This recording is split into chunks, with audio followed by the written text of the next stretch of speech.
Bonjour, dans cette vidéo, nous allons parler des formes indéterminées lorsque l'on calcule les limites de fonctions.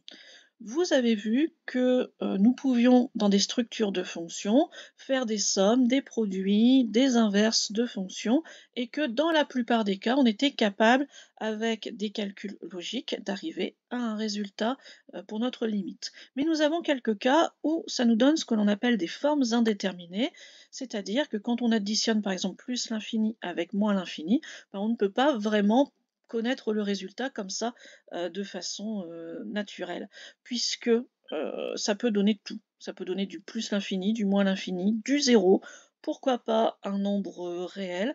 Donc il va falloir essayer de lever ces indéterminations et c'est bien le but de cette vidéo. Nous avons fait le bilan des 7 cas d'indétermination et là aujourd'hui je vais vous montrer 2 façons de lever justement ces indéterminations et de pouvoir terminer notre calcul de limite. La première façon de faire, c'est de parler de croissance comparée des fonctions. En effet, vous avez quelques fonctions de référence dont vous connaissez les limites et dont vous connaissez aussi les courbes représentatives. Et la croissance comparée va nous permettre de dire en fait qui va aller le plus vite vers sa limite par rapport à l'autre. En gros, s'il y a combat, qui va gagner? Le premier exemple que je peux vous donner, c'est ln de x sur x exposant n. La limite en x tendant vers plus l'infini de ln de x, c'est bien plus l'infini. La limite de x exposant n, c'est aussi plus l'infini. Et on l'a vu, l'infini divisé par l'infini, ça peut donner tout et n'importe quoi. De la même façon pour l'exponentielle et x exposant n. En regardant donc le rythme de croissance de notre fonction, on va pouvoir dire qui gagne. Vous avez ici en vert la fonction logarithme népérien, qui elle, on le voit, croît très très lentement vers sa limite plus l'infini.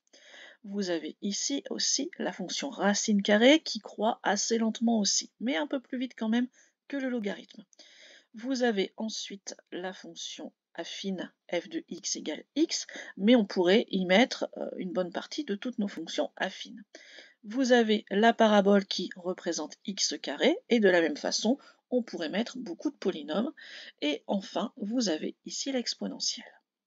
Ce que nous dit donc là, c'est l'ordre du combat en fait. L'exponentielle va forcément gagner sur les polynômes, qui vont forcément gagner sur les racines, qui vont forcément gagner sur le logarithme. Donc au final, ici, entre ln de x et x exposant n, c'est x exposant n qui gagne. Donc c'est le plus l'infini qui est au dénominateur de ma fraction qui va donner ma limite. Donc elle sera égale à 0. De la même façon ici, c'est l'exponentielle cette fois-ci qui gagne par rapport au polynôme. Donc c'est l'exponentielle qui va donner sa limite. C'est un plus l'infini au numérateur. Donc ça va rester plus l'infini. Donc en connaissant nos courbes de fonctions et en sachant qui va croître plus vite que l'autre, vous pouvez comme ça lever certaines indéterminations dans les produits et dans les quotients. Maintenant, pour utiliser la factorisation, qui est notre deuxième moyen de lever une indétermination, on va simplement donc, souvent c'est dans les polynômes, dans les produits et dans les quotients de polynômes, où la factorisation va être vraiment utile. Je vous avais donné dans les fonctions de référence une propriété qui disait qu'un polynôme avait toujours comme limite celle de son terme de plus haut degré. Ça veut dire qu'ici, dans 3x² moins x plus 5, il suffit de regarder 3x². On se fiche de ce qui se passe derrière. Ben ça, grâce à la factorisation, on va pouvoir montrer pourquoi. Tout d'abord, je vous explique pourquoi on est dans une forme indéterminée ici, alors que c'est juste un bête polynôme. C'est qu'en plus l'infini, donc x² tend vers plus l'infini et 3x² aussi. Mais moins x, lui, va tendre vers moins l'infini. Donc on va obtenir du plus l'infini moins l'infini plus 5. C'est bien une forme indéterminée. On va donc factoriser par x² et on va se permettre de le faire puisque x est différent de 0. On va quand même s'occuper de la limite en plus l'infini. Donc on peut exclure le cas x différent de 0. À ce moment-là, en factorisant par x², vous allez avoir dans votre parenthèse, il va rester 3, le moins x sur x² qui va donner moins 1 sur x, c'est pour ça que j'avais besoin de dire que x était différent de 0, et enfin 5 sur x². Et en mettant comme ça en facteur, vous allez avoir ici devant le x carré qui va tendre vers plus l'infini, mais à l'intérieur de ma parenthèse, c'est ça qui va tout changer. Le 3 va rester, le 1 sur x va tendre vers 0, et le 5 sur x carré aussi. Donc au final, ma parenthèse va avoir pour limite 3. Et faire du 3 fois plus l'infini, là par contre, dans nos structures, on sait faire. Donc on a bien comme limite le plus l'infini. C'est bien le 3x carré qui avait gagné. On peut faire de même, dans mon deuxième exemple, sur les quotients maintenant. En effet, si vous avez ici 3x carré plus 2x plus 1 sur moins x plus 5, vous regardez la limite de votre numérateur, c'est 3x carré qui va donner son plus l'infini.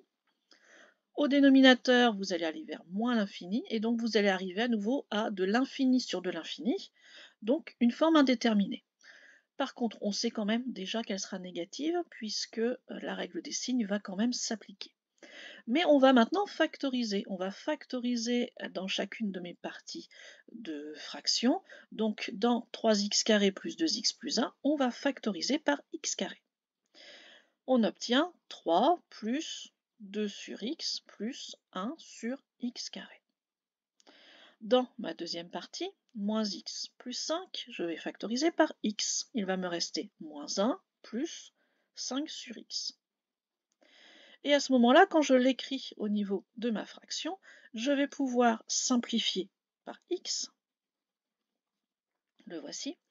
Ensuite, vous allez avoir au numérateur x, facteur de 3 plus 2 sur x plus 1 sur x carré, qui va tendre vers plus l'infini. C'est quasiment la même chose que dans mon premier exemple.